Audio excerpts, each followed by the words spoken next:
বিসমিল্লাহির রহমানির রহিম। তো আমি সৈয়দ মোহাম্মদ নাজমুল হোসেন মামুন আর কি। তো আমি member of Dhaka tax bar association. আমি ইনকাম ট্যাক্সের লয়ার আর কি। তো অনেকে আমাকে চিনেন, আমার অনেক ক্লায়েন্ট আছে। তো এখন আমরা 26-27-এর আর কি।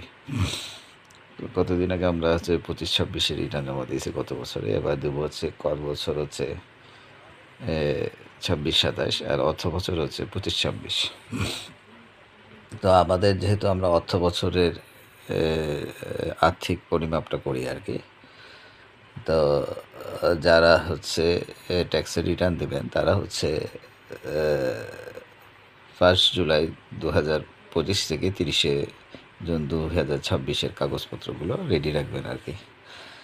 তো যারা ব্যক্তিগতভাবে যারা অনেক ইনভেস্ট করেন, যাদের ডিপিএস আছে, তারপর এফডিআর আছে, সঞ্চয়পত্র আছে পারিবারিক, কিংবা প্রপার্টি কিনছেন,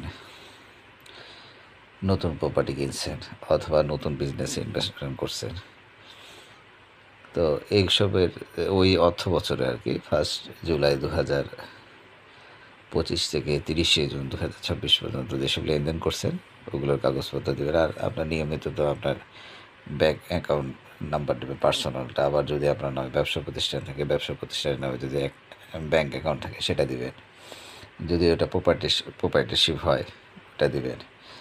আর কোম্পানিটা তো কোম্পানি আলাদা করবে। আবার কোম্পানিতে যদি আপনার কোম্পানিতে যদি কোনো লিমিটেড কোম্পানি ডাইরেক্টরশিপ থাকে, ওটা একটা ইনভেস্টমেন্ট, ওখানে ক্যাপিটাল ইনভেস্টমেন্ট করে থাকেন। তো ওইখানকার আপনার শিডিউল 10 ফর্ম 12 দিলে হবে।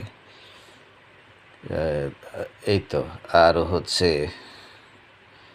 আর যারা একদম আমার কাছে নতুন আসবে তারা বিগত বছরে রিটার্ন কপিটা, এখন তো অনলাইনে, তো অনলাইন থেকে আমি পেয়ে যাব, ওখানে সমস্যা হবে না। তো যারা আমার নিয়মিত ক্লায়েন্ট আছে তারা আমার সাথে যোগাযোগ করবেন।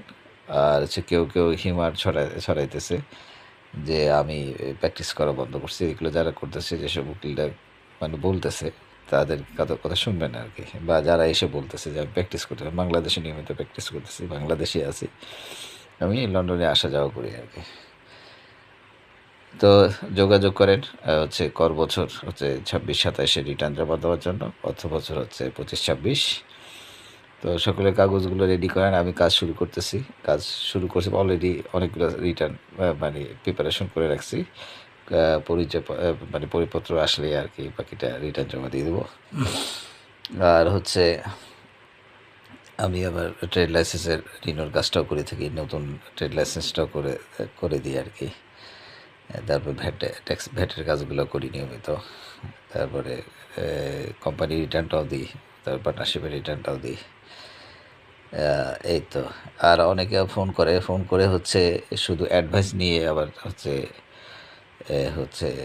কাজ করে না। তাদের জন্য বলবো যে যখন আপনারা অ্যাডভাইস কাউকে নেবেন, যে কোনো উকিলের কাছে অ্যাডভাইসের পয়সাটা দিবেন, মিনিমাম অন্তত 1,000 টাকা দিবেন আর কি।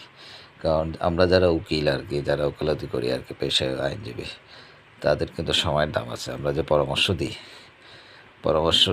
পরামর্শেরও মূল্যায়ন করুন, কারণ আমাদের পেশাই তো এটা। এখন আপনি পরামর্শ নেবেন কিন্তু এখানে কাজ করবে না। যখন আপনি শুধু পরামর্শের জন্য ফোন দিবেন, তাহলে পরামর্শের পারিশ্রমিকটা দিয়ে দিবেন, সম্মানই দিয়ে দিবেন।